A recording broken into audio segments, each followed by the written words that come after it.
Hello student, स्वागत है आपका फिर से की क्लास में। इस क्लास में हम देखने वाले हैं विलयनों के अणुसंख्यक गुणधर्म। दोस्तों, विलयनों के अणुसंख्यक गुणधर्म होते हैं वो इस चैप्टर का मोस्ट इंपॉर्टेंट टॉपिक होता है, तो आपको वीडियो को एंड तक देखना होगा। तो चलिए अपन स्टार्ट करते हैं। दोस्तों, अगर आपने राउल्ट के नियम वाला जो वीडियो मैंने बनाया था उसको नहीं देखा है तो प्लीज़ आपसे रिक्वेस्ट है वो वीडियो आप देख के आइए, इसके बाद में इस टॉपिक को टच कीजिए, क्योंकि यहाँ पर राउल्ट के नियम का उपयोग होगा और इसी राउल्ट के नियम के बेस पे ही हम समझेंगे आगे डेरिवेशन वगैरह। ठीक है, तो आपने अगर राउल्ट का नियम नहीं देखा है, वीडियो नहीं पढ़ा है, तो आपको लिंक दे रहा हूँ डिस्क्रिप्शन में, वहाँ पर आप क्लिक करो या ऊपर आई बटन पर दिख रहा है वहाँ पर क्लिक करके आप इसको देख सकते हैं। ठीक है, इसके बाद में इस वीडियो को देखिए। चलिए स्टार्ट करते हैं। दोस्तों, इंटरेस्टिंग टॉपिक है जो कि है विलयनों के अणुसंख्यक गुणधर्म। विलयनों के अणुसंख्यक गुणधर्म कॉलिगेटिव प्रॉपर्टीज दोस्तों क्या होती है इसको समझना ध्यान से। अगर मैं आपको कहूं कि एक बीकर में, बीकर समझते हैं, गिलास मान लो है ना, बीकर, तो उस बीकर के अंदर हमने जल लिया है विलायक के रूप में। अब उस जल के अंदर पानी है, उसके अंदर हम NaCl डालें या हम KCl डालें। ये लवण होते हैं दोस्तों, KCl NaCl, एक्चुअली KCl या NaCl लवण होते हैं। तो या तो हम नमक डालें या फिर KCl डालें, तो उस बात पे वो मैटर नहीं करता कि हम उस विलायक के अंदर क्या मिला रहे हैं। वापस से समझो, पानी के अंदर हम NaCl डाल रहे हैं कि KCl, दोनों में से एक डाल रहे हैं, तो उस बात पे वो अणुसंख्यक गुणधर्म होते हैं वो डिपेंड नहीं करते हैं कि आप किसको मिला रहे हैं। उस बात पे वो डिपेंड करते हैं कि आप कितना मिला रहे हो, मात्रा कितनी है, अणुओं की संख्या कितनी है, विलेय मोलों की संख्या कितनी है। तो जो मिला रहे उसको तो विलेय बोलेंगे, और जल क्या हमारा, विलायक। तो उस बात पर वो निर्भर नहीं करते कि आप किसको मिला रहे हैं, उस बात पर निर्भर करते कि आप कितना मिला रहे हो। तो ऐसे जो गुणधर्म होते हैं दोस्तों, उसे हम क्या कहते हैं, विलयनों के अणुसंख्यक गुणधर्म, क्या कॉलिगेटिव प्रॉपर्टीज बोलते हैं इसको। ठीक है, इसकी लैंग्वेज को पढ़ लीजिए। विलयनों के वे गुण जो विलयन के निश्चित आयतन में, मतलब विलायक के निश्चित आयतन में उसका मान फिक्स लेंगे, कोई अगर विलयन बनाना है तो उसके लिए उपस्थित विलेय मोलों की संख्या या अणुओं की संख्या पर आधारित होते हैं, निर्भर करते हैं। तो ऐसे गुण को हम क्या कहते हैं, अणुसंख्यक गुणधर्म कहते हैं। एक्चुअली अणुसंख्यक गुणधर्म होते हैं दोस्तों वो 4 प्रकार के होते हैं। वो कौन कौन से होते हैं, या 4 होते हैं, उनके नाम। फर्स्ट हो जाएगा वाष्प दाब का आपेक्षिक अवनमन, सेकंड हो जाएगा क्वथनांक का उन्नयन, थर्ड हो जाएगा हिमांक का अवनमन, फोर्थ हो जाएगा परासरण दाब। दोस्तों, आज हम इस वीडियो में 2 टॉपिक को टच करेंगे। एक फर्स्ट हो जाएगा आपेक्षिक अवनमन वाष्प दाब में, और सेकंड हम टच करेंगे क्वथनांक का उन्नयन। बाकी जो 2 बचे हैं उसको हम नेक्स्ट वीडियो में देख लेंगे, क्योंकि वीडियो बहुत बड़ा हो जाएगा, कंसेप्ट भी इतना है। दोस्तों, ये जो ऊपर मैंने बोला है वही यहाँ पर नोट बात लिखी है मैंने, कि अणुसंख्यक गुणधर्म होते हैं वो विलेय की मात्रा पर निर्भर करते हैं, चाहे आप इसको मात्रा कहो, चाहे आप इससे अणुओं की संख्या कहो, न कि उसकी प्रकृति पर। ठीक है, वो कौन है वो निर्भर नहीं करते हैं। अब दोस्तों, पहला हम स्टार्ट करते हैं वाष्प दाब का आपेक्षिक अवनमन, relative lowering of vapour pressure. दोस्तों, वाष्प दाब क्या होता है उसको समझना पड़ेगा आपको, ध्यान से समझो। एक्चुअली ये राउल्ट का जो मैंने वाष्पशील और अवाष्पशील के लिए वीडियो बनाया था, तो उसमें बताया था वाष्प दाब क्या होता है। फिर भी बता देता हूँ, लैंग्वेज को बाद में पढ़ेंगे, क्योंकि अभी पढ़ेंगे समझ में ही नहीं आएगा, आपको समझा ही नहीं तो समझो उसको।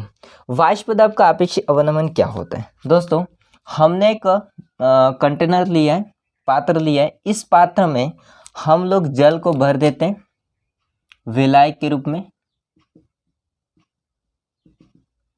इसके अंदर है केवल जल, जिसको हम बोलेंगे शुद्ध विलायक। ठीक है, और शुद्ध विलायक के रूप में कौन है, जल। दोस्तों, इस पे भी फोकस मत करना फिलहाल के लिए, बस आप इसमें समझो। इसके अंदर हमने शुद्ध विलायक भरा है, अब इसको गर्म करेंगे, ठीक है, या तापमान में रखेंगे, तापमान देंगे, तो यहाँ पर जल होगा वो उसके जो भी अणु होंगे वो कोशिश करेंगे वाष्प में बदलने की। तो आपको पता है जल होगा वो 100 डिग्री पर उबलना स्टार्ट करता है, तो उबल करके वो किस में बदलेगा, वाष्प में बदलेगा। तो जो भी जल की सतह पर जितने भी, अब इसमें केवल शुद्ध है जल, तो सारे के सारे अणु होंगे वो क्या करेंगे, वाष्प में बदलेंगे और जो वाष्प के कण हैं वो इस प्रकार से ऊपर आ जाएंगे। ठीक है, ये है वाष्पशील अणु या कण। अब दोस्तों वापस से आपके जो वाष्प में बदल गए हैं अब सतह पर जम जाएंगे और वापस से वो द्रव की सतह पर क्या करेंगे, दाब उत्पन्न करेंगे। अब ये तो आपको पता चल गया कि वाष्प दाब किस प्रकार से हो रहा है, उत्पन्न कैसे करें, शुद्ध विलायक होंगे वो।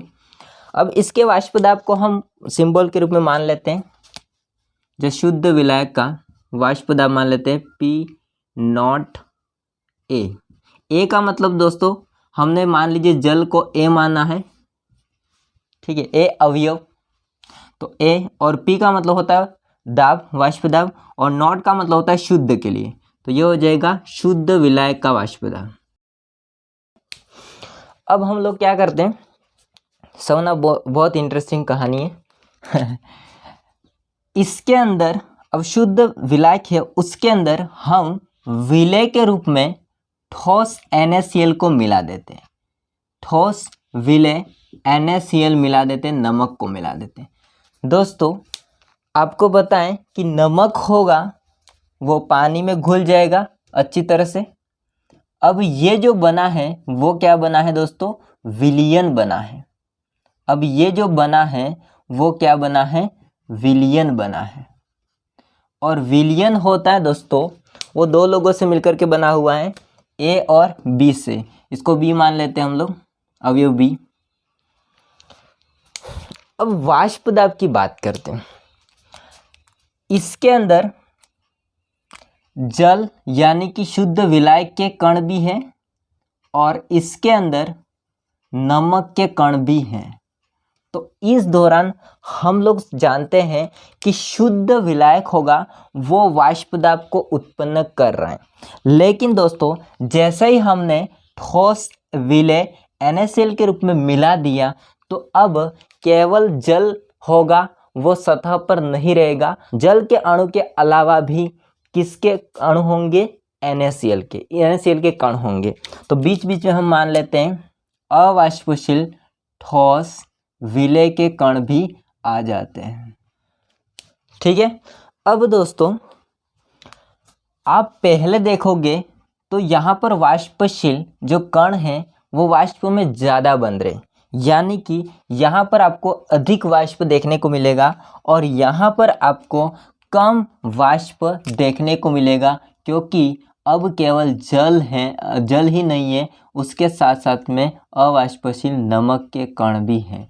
तो नमक होता है वो वाष्प में नहीं बदलेगा, केवल विलयन में विलायक होगा वो, यानी कि जल होगा वो वाष्प में बदलेगा। तो पहले की तुलना में आप देखोगे, पहले की तुलना में जो विलयन होता है उसके वाष्प दाब में कहीं न कहीं कमी आ जाती है। कमी क्यों आ जाती है आप लोगों को पता है, क्योंकि विलय होगा ठोस NaCl, उसके कण होंगे वाष्प में नहीं बदलेंगे, और वाष्प में नहीं बदलेंगे तो इससे ये नुकसान होगा कि वाष्प दाब होंगे वो केवल कौन लगाएगा, जल के कण होंगे इस विलयन के अंदर वो लगाएंगे, जो आपके NaCl के कण होंगे वो नहीं लगाएंगे। तो इसके विलयन के वाष्प दाब में क्या आ जाती है, शुद्ध विलायक की तुलना में कमी आ जाती है वाष्प दाब में। और दोस्तों यही जो टॉपिक है उसका नाम है वाष्प दाब का आपेक्षिक अवनमन। यहाँ पर अवनमन का मतलब दोस्तों होता है कमी। अब किसकी कमी, वाष्प दाब की कमी। अवनमन का मतलब ही क्या होता है, कमी। तो शुद्ध विलायक होगा इसका वाष्प दाब हमने क्या माना है, PA0। अब विलयन का वाष्प दाब क्या मानेंगे, समझो ध्यान से इसको। विलयन का हम वाष्प दाब मान लेते हैं P। तो दोस्तों P जो होगा इसमें वो किससे मिलकर के बना है, एक तो आपका शुद्ध विलायक होगा, उसके वाष्प दाब। तो अब शुद्ध विलायक तो नहीं होगा क्योंकि विलयन के अंदर अब विलय भी मिल चुका है, तो केवल विलायक का वाष्प दाब आएगा। और किसका किसका आएगा, विलय का वाष्प दाब। पर दोस्तों आप सोचो ध्यान से इसको, यहाँ पर P का मतलब होता है विलयन का वाष्प दाब, PA का मतलब होता है विलायक का वाष्प दाब विलयन के अंदर, क्योंकि शुद्ध नहीं रहा है तो नॉट नहीं लगेगा। और PB, सॉरी यार गलत लिख दिया, PB। और PB का मतलब होता है विलय का वाष्प दाब। लेकिन आपको पता है NaCl होगा वो वाष्प दाब उत्पन्न नहीं करता है, तो आपका यहाँ पर PB होगा वो कैसा माना जाएगा दोस्तों, नगण्य। नगण्य बोले तो PB कितना होगा, 0। इस बात को नोट करके रखना। तो केवल डिपेंड करेगा आपका विलयन किस बात पर, PA पर। अर्थात केवल विलयन के अंदर जो जल है यानी कि विलायक है उसके कण पर निर्भर करेगा, उसके वाष्प दाब के बराबर होगा, निर्भर नहीं, उसके वाष्प दाब के बराबर होगा। ठीक है, तो चाहे आप विलयन का वाष्प दाब P लिखो चाहे आप PA लिखो, कोई फर्क नहीं पड़ेगा। ठीक है, अब दोस्तों मैं आपसे क्वेश्चन करता हूं, समझना ध्यान से बात को। मैंने कहा विलयन होगा, मैं इसको लिख लेता हूं थोड़ा सा समझने के लिए। ये शुद्ध विलायक है, उसका वाष्प दाब क्या था हमारा, P0A। वो ज़्यादा है उसका वाष्प दाब किससे, PA से। A लिखो या P लिखो एक ही बात है, ये आप नोट करके रखो इसको बात को। तो भाई साहब ये बताता है कि PA मतलब विलयन के वाष्प दाब में कमी, या जो विलायक है इसके अंदर उसके वाष्प दाब में कमी, उसके शुद्ध फॉर्म से। ठीक है, शुद्ध अवस्था से कमी आ रही है इसमें। तो आपसे मैं क्वेश्चन करता हूं कि भाई इसमें नमक की मात्रा कितनी है, ताकि जो आपकी कमी आ रही है उसका पता चले। तो दोस्तों अगर आपको पूछा जाए कि जितनी कमी हो रही है उसका कारण है आपका NaCl, और NaCl होगा वो विलयन में कितनी मात्रा में उपस्थित है, वो दोस्तों बताता है मोल अंश। मोल अंश आपको ये बताता है कि विलयन के अंदर जो विलय घुला हुआ है वो कितनी मात्रा में, वो बंदा कितनी मात्रा में है, उसके मोल कितने हैं इसके अंदर। तो हम मान लेते हैं XA विलायक का मोल अंश, और XB को मान लेते हैं विलय का मोल अंश। ये दोनों चीज़ें आप याद रखिए। अब दोस्तों राउल्ट का नियम लगाते हैं हम लोग। राउल्ट का नियम क्या कहता है, राउल्ट का नियम कहता है कि जो आपका विलयन का वाष्प दाब होगा वो उसके विलायक और विलय होगा उसके वाष्प दाब के बराबर होता है। लेकिन आपको पहले से ही पता है कि आपका PB होगा वो कितना है, नगण्य, क्योंकि इसका कोई वाष्प दाब में रोल नहीं होता है, तो वो कितना हो जाएगा, 0। तो अपना केवल बचेगा P बराबर PA।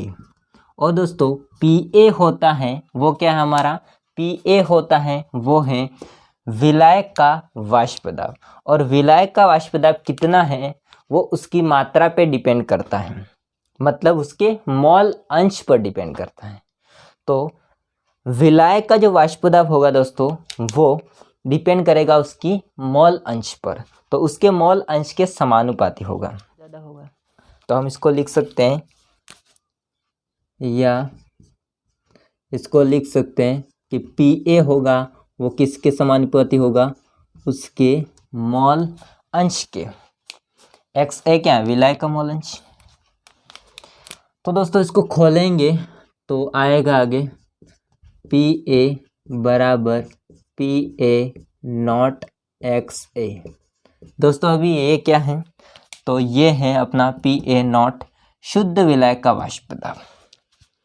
ठीक है, अब हम क्या करते हैं, दोनों तरफ दोनों तरफ पी नॉट ए माइनस करने पर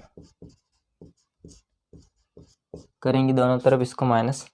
एक काम करते हैं हम, ये वैसे भी डेरिवेशन बड़ा होने वाला है, मैं इसको मिटा देता हूँ इतना सा, तो आप स्क्रीनशॉट ले लो, लेना चाहते हैं तो। हाँ दोस्तों, इसको हम ऊपर ले जाते हैं वापस। क्या करना है यहाँ पर, दोनों तरफ, इन दोनों तरफ है ना, लेफ्ट भी करना है राइट भी करना है, पी ए नॉट माइनस करना है दोनों तरफ। तो है हमारे पास में, पहले हम माइनस कर देंगे पी ए नॉट माइनस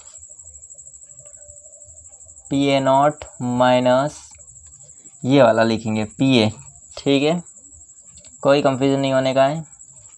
फिर यहाँ पर एक बार वापस लिखेंगे पी ए नॉट माइनस, फिर ये पूरा लिखना है, ठीक है। तो P A naught minus P A naught X A, ठीक है।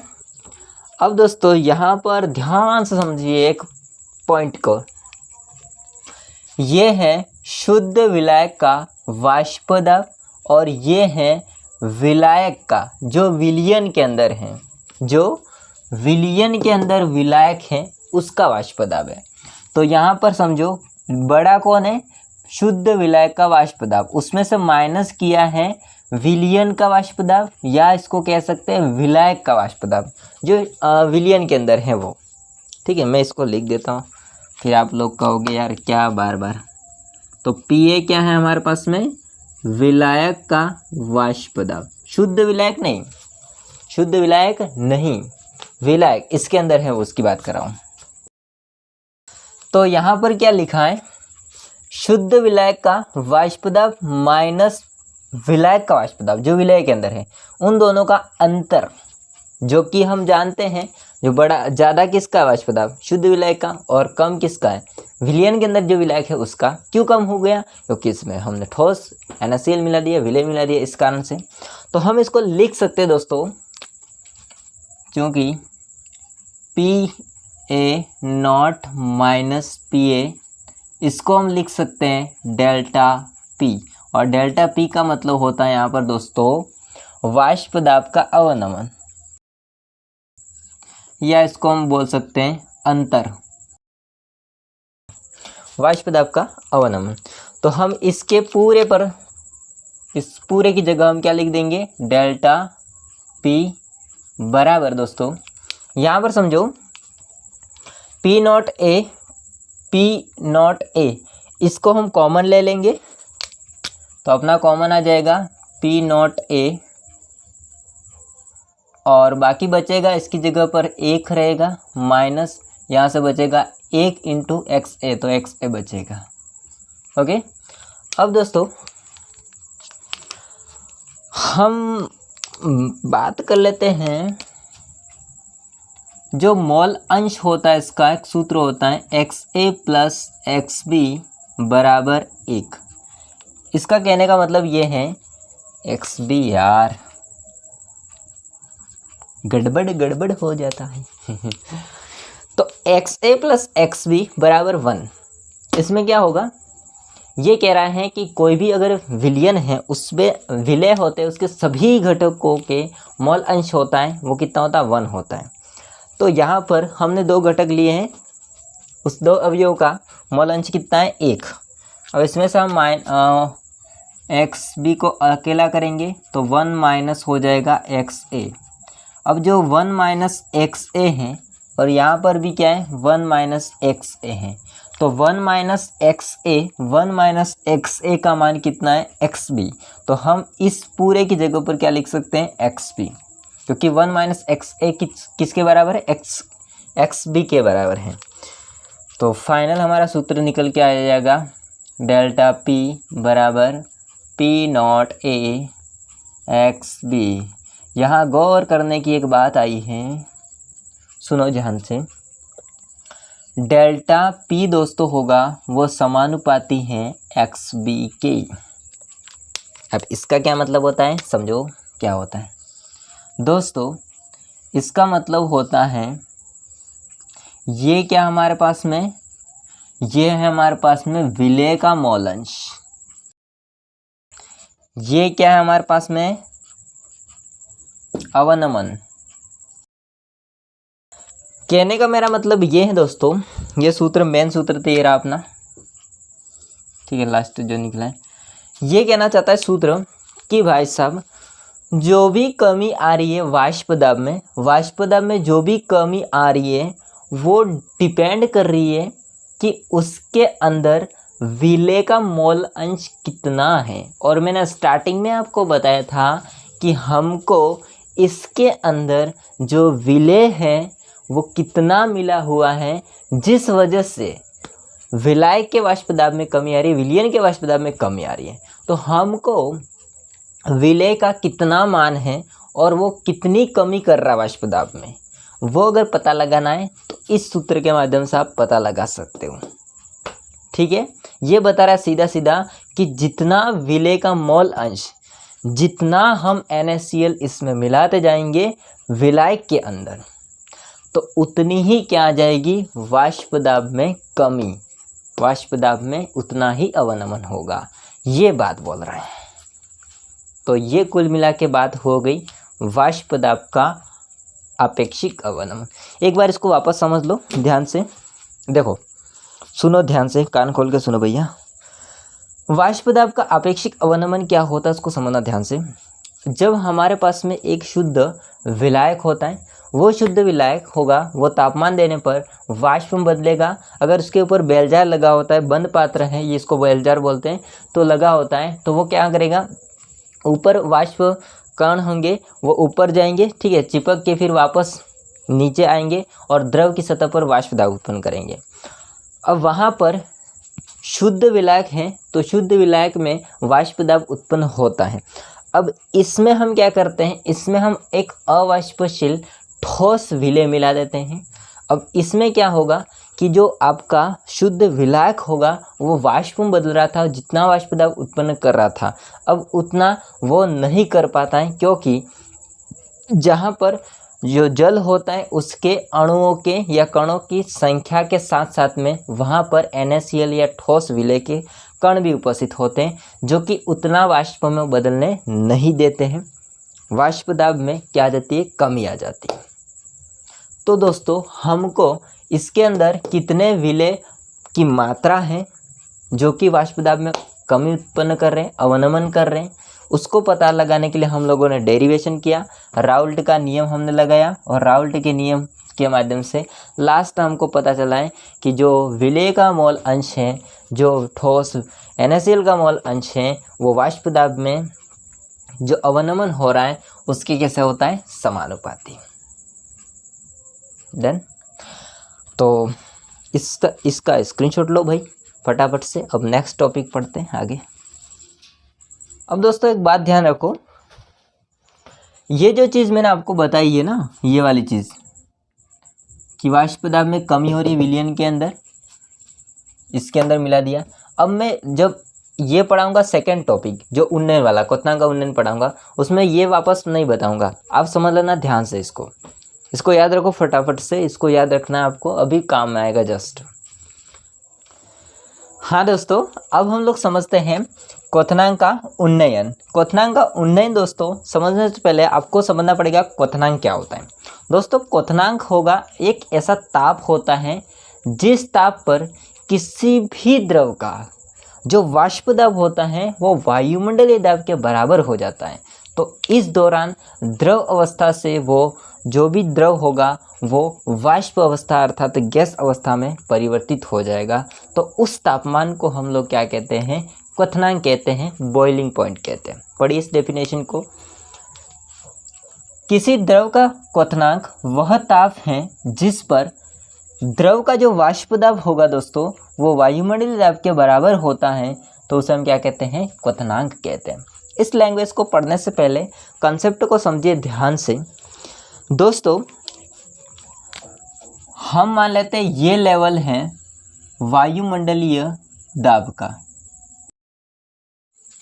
अब दोस्तों हमने अभी जस्ट जो पढ़ा है अवनमन, ठीक है, वाष्प दाब में आपेक्षिक अवनमन, उसमें हमने दो लोग लिए थे। पहला शुद्ध विलायक लिया था जल के रूप में, और सेकंड हमने लिया था ठोस अविलेय जो कि विलयन के अंदर डाला गया था, और हमने देखा था कि विलयन में क्या आ रही थी, वाष्प दाब में कमी आ रही थी।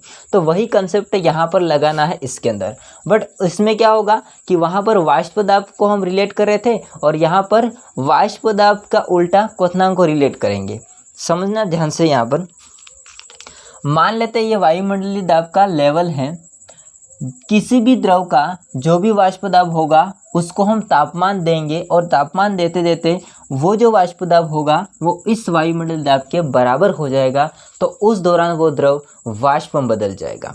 जैसे इस लेवल पर हम मान लेते हैं, शुद्ध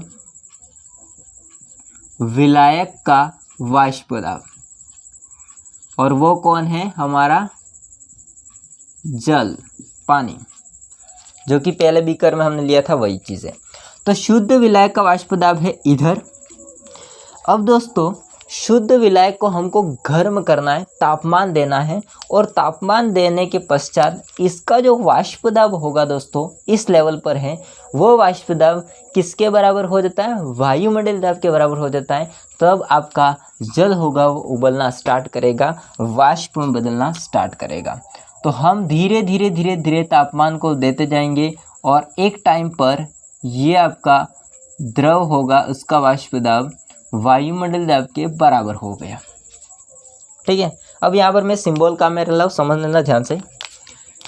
जैसे हम लोग क्वथनांक को बोलते हैं बॉइलिंग पॉइंट, तो बॉइलिंग पॉइंट का मैं बी लूँगा, और तापमान हम दे रहे, तापमान बढ़ा रहे, तापमान के लिए हम क्या लिखते हैं, टी टेम्परेचर, और बॉइलिंग पॉइंट के लिए बी। और दोस्तों हमने क्या लिया है, शुद्ध, तो शुद्ध के लिए आप क्या लगता है, आपको पता ही है, नॉट लगता है, तो ये हो जाएगा शुद्ध विलायक का क्वथनांक। क्या हो जाएगा, टीबी का मतलब, टीबी नोट का मतलब क्या होता है, शुद्ध विलायक का क्वथनांक। अब दोस्तों हमने शुद्ध विलायक के अंदर क्या मिलाया था, NaCl मिलाया था ठोस। अब उसके वाष्प दाब में क्या आ रही थी, कमी आ रही थी। समझना ध्यान से बात को। ये लेवल है हमारा शुद्ध विलायक का, जल का। तो विलयन की बात करेंगे तो शुद्ध जो विलायक है उसके वाष्प दाब का लेवल है उससे कम आएगा विलयन का वाष्प दाब। ठीक है आ रहा है, क्योंकि भाई हमने समझा था ना अभी वाष्प दाब में शुद्ध विलायक का वाष्प दाब ज़्यादा था और ठोस NaCl मिलाने के पश्चात विलयन का वाष्प दाब में कमी आ रही थी, जिसको हमने नाम दिया था आपेक्षिक अवनमन वाष्प दाब में। ठीक है, तो वही चीज़ हम यहाँ पर देख रहे हैं कि शुद्ध विलायक का वाष्प दाब का लेवल ये है, तो इसको हम तापमान देंगे तो इसका जो वाष्प दाब होगा वो वायुमंडलीय दाब के बराबर हो जाएगा। तो शुद्ध जल आपका उबलना स्टार्ट करेगा, वाष्प बदलना स्टार्ट करेगा। अब हमने इसके अंदर क्या मिला दिया, NaCl ठोस अविलेय पदार्थ, अवाष्पशील पदार्थ मिला दिया। ठीक है, अविलेय नहीं, अवाष्पशील पदार्थ मिला दिया। अब इसको मिलाने से क्या होगा, विलयन में हमने देखा था वाष्प दाब में कमी आ रही थी, अब शुद्ध विलायक से तो इसका वाष्प दाब कम होगा ना, हम इसको बात को समझ चुके हैं पहले से। ठीक है, तो अब दोस्तों ध्यान रखो, इसके वाष्प दाब से विलयन का वाष्प दाब में अगर कमी आ रही है तो दोस्तों हमको इसका जो वाष्प दाब होगा वो वायुमंडलीय दाब के बराबर करने के लिए हमको ज़्यादा तापमान देना पड़ेगा। शुद्ध विलायक के अपेक्षा विलयन के तापमान में या क्वथनांक में वृद्धि होगी या अधिक होगा, या हमको अधिक मेहनत करनी पड़ेगी। वो जो विलयन होता है इसका वाष्प दाब वायुमंडलीय वाष्प दाब के बराबर करने के लिए हमको तापमान देना पड़ेगा और इस पॉइंट पे जाके वो क्या करेगा, वायुमंडलीय दाब के बराबर हो जाएगा। अगर दोस्तों आप देखोगे तो इसके विलयन के वाष्प दाब में कमी होने से हमको इसको अधिक तापमान देना पड़ेगा, यानी कि ज़्यादा मेहनत करनी पड़ेगी। इसको सिंबल के रूप में मान लेते हैं, विलयन का जो क्वथनांक होगा उसको मान लेते हैं TB। ठीक है, तो TB है विलयन का क्वथनांक और TB नॉट क्या है, शुद्ध विलायक का क्वथनांक। अब दोस्तों इसमें बड़ा कौन है या ज़्यादा मान किसका है, तो विलयन के क्वथनांक का मान ज़्यादा है, अर्थात TB आपका बड़ा होगा TB नॉट से। ठीक है, इस कंसेप्ट को याद रखिए। अगर हम बात करें क्वथनांक का उन्नयन, तो क्वथनांक के उन्नयन को दर्शाएंगे डेल्टा TB से। जैसे हमने वहाँ पर दर्शाया था वाष्प दाब में अवनमन डेल्टा पी से दर्शाया था, वैसे वैसे यहाँ पर क्वथनांक का उन्नयन दर्शाएंगे डेल्टा टीबी से। दोस्तों डेल्टा टीबी होगा वो किसके बराबर होगा, तो जो बड़ा वो पहले आएगा। बड़ा कौन है या मान किसका ज़्यादा किसका है, तो विलियन के क्वथनांक का मान ज़्यादा है, तो विलियन के क्वथनांक का मान ज़्यादा है तो वो पहले आएगा, फिर माइनस करेंगे छोटे वाले को, ठीक है। तो टीबी माइनस क्या हो जाएगा, टीबी नॉट। अब समझो विलियन होगा उसमें क्वथनांक में वृद्धि किस कारण से हुई है, उसमें जो मिला हुआ है उस विलायक के अंदर हमने क्या मिला था, NaCl मिला था अवाष्पशील। इस कारण से इसके वाष्प दाब में शुद्ध विलायक की तुलना में इसकी कमी हो गई, जिस वजह से हमको तापमान ज़्यादा देना पड़ा और विलियन के जो क्वथनांक में वृद्धि हो रही है और उसी वृद्धि को ही हम क्या कहते हैं दोस्तों, क्वथनांक का उन्नयन कहते हैं। क्वथनांक का उन्नयन, उन्नयन का मतलब यहाँ पर होता है दोस्तों वृद्धि। उन्नयन का मतलब क्या होता है, वृद्धि, और अवनमन का मतलब होता है कमी, जो कि हमने जस्ट आगे देखा था। ओके, अब दोस्तों हम लोग ग्राफ बना देते हैं, इसके आधार पर ग्राफ बना देते हैं, समझो ध्यान से। ग्राफ में हम लोग एक्स अक्ष पर लेते हैं तापमान को, तापमान केल्विन में होगा दोस्तों, इस प्रकार से बढ़ रहा है, और वाई अक्ष पर हम लोग लेते हैं वाष्प दाब को, जो कि बार में होगा ये वाष्प दाब। अब दोस्तों यहाँ पर एक लेवल मान लेते हैं, ये लेवल है हमारा वायुमंडलीय दाब का, जैसे यहाँ पर है वैसा कैसा यहाँ पर भी समझना आपको ध्यान से। ग्राफ में बहुत आसान है, कुछ कंसेप्ट आपको इसके आधार पर लगाना होगा तो आराम से आ जाएगा ग्राफ बनाना। ओके, अब दोस्तों इस पॉइंट पे हम लोग मान लेते हैं जो आपका शुद्ध विलायक है उसका वाष्प दाब। जैसे इस पॉइंट पे हमने माना है शुद्ध विलायक का वाष्प दाब, तो इस लेवल पर हम मान लेते हैं शुद्ध विलायक का वाष्प दाब, इतने तापमान वाष्प दाब पर है। तो अब हम इसका जो वाष्प दाब होगा, इस बिंदु का जो वाष्प दाब होगा, शुद्ध विलायक का वाष्प दाब होगा, उसको वायुमंडलीय वाष्प दाब के बराबर करना पड़ेगा, और वैसे वैसे हमको क्या करना पड़ेगा, ताप बढ़ाना पड़ेगा। तो ताप बढ़ता जाएगा वैसे वैसे वाष्प दाब भी बढ़ता जाएगा, और धीरे धीरे धीरे इसका शुद्ध विलायक का वाष्प दाब होगा वो आपका वायुमंडल दाब के बराबर हो जाएगा इस पॉइंट पे जाके। तो ये किसके लिए हो जाएगा, शुद्ध विलायक के लिए। ये शुद्ध विलायक लिखा हुआ है, और ये जो बिंदु है वो क्या है हमारा, विलायक का क्वथनांक। अब दोस्तों विलियन की बात करेंगे तो विलायक होगा उसके जस्ट नीचे है विलियन, मतलब विलियन होगा उसका जो वाष्प दाब होगा वो शुद्ध विलायक की तुलना में कम है, तो इस पॉइंट पे होगा। अब हमको इसका जो वाष्प दाब होगा वायुमंडलीय वाष्प दाब के बराबर करना है, तो जैसे जैसे हम तापमान बढ़ाते जाएंगे वैसे वैसे इसके दाब में वृद्धि हो जाएगी, और एक पॉइंट पे जा कर के वो भी किसके बराबर हो जाएगा, वायुमंडलीय दाब के बराबर। तो इस पॉइंट पे आकर के ये वायुमंडलीय दाब के बराबर हो जाता है। तो दोस्तों ये है अपना विलियन के लिए, ठीक है। मैंने यहाँ पर छोटा छोटा लिखा, आप किताब में भी देख लेना, ठीक है, मैं समझा दिया आपको। ये हो जाएगा विलियन का क्वथनांक, ठीक है। और दोस्तों ये किसके लिए था, हमारे शुद्ध विलायक के लिए, तो ये है TB0 और ये है TB विलियन के लिए, और जो बीच का अंतर है दोस्तों वो कहलाता है हमारा डेल्टा TB। क्या कहलाता है, डेल्टा TB, क्वथनांक का उन्नयन, ठीक है। ये हो जाएगा ग्राफ इसके आधार पर। अब यहाँ पर एक कॉन्सेप्ट को समझते हैं, ठीक है। एक बार इस लैंग्वेज को पढ़ते हैं, इसके बाद इस कॉन्सेप्ट को समझते हैं। लैंग्वेज को पढ़ो। शुद्ध विलायक का वाष्प दाब विलियन की अपेक्षा अधिक होता है। शुद्ध विलायक का वाष्प दाब विलियन की अपेक्षा अधिक होता है, आपने देखा था। वाष्प में ज़्यादा बदल रहे थे, वाष्प दाब ज़्यादा उत्पन्न कर रहे थे, विलायक के कण होंगे, शुद्ध जो जल होगा वो।